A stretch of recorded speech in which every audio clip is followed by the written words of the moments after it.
Tama ang desisyon mo na magpakalayo-layo muna kay Elsie. Hindi natin kabisado ang makinarya ni Emilio. Mas mayaman sila, mas makapangyarihan. Baka isang tawag mo lang matrace nila tayo o si Elsie.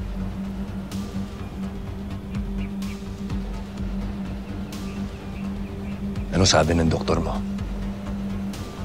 Kailan daw ako gagaling?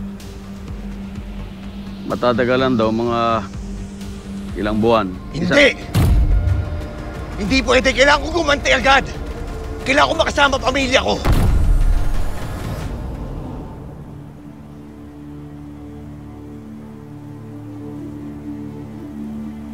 Lolong,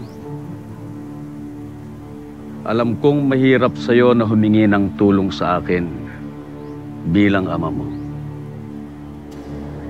Pero hindi ka pwedeng mag-isa na lumaban sa laban na ito. Hayaan mong bumawi ako sa'yo. Hayaan mong tulungan kita.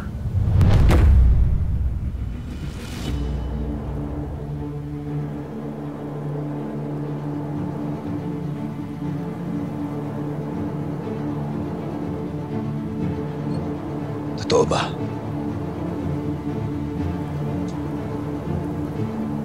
Na ikaw ang nagbigay ng dugo para maligtas ang buhay ko? Marami ako nagawang pagkakamali sa buhay ko, anak. Hindi ako anghel.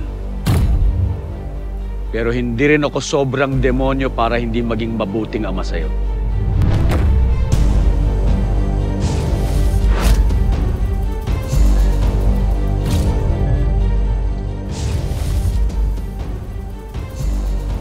Babawi ako sa mga atraso ko sa'yo. Alang-alang sa mga kaibigan mong nawala, alang-alang sa kapatid kong si Manuel, sa pamilya mo, kay Elsie, sa mga anak mo, mga apo ko. Pagtulungan natin ang laban na ito. Napakaraming kasalanan mo sa akin, Julio. Napakarami ng mga kasalanan mo sa pamilya ko. Sa mga taong mahal ko. Tapusin mo na. Tama ang kwento ko, di ba?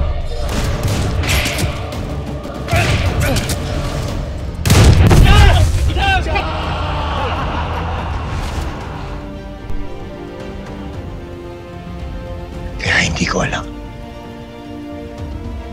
Hindi ko alam kung kaya pa kitang patawarin.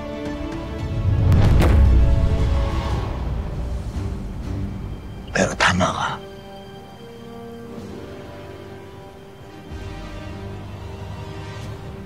Ikaw lang pwedeng tumulong sa akin.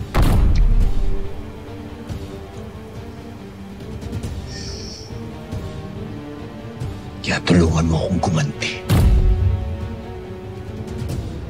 Tulungan mo akong ubusin ang lahi nila, Emilio. Sinisigurado ko sa'yo, anak.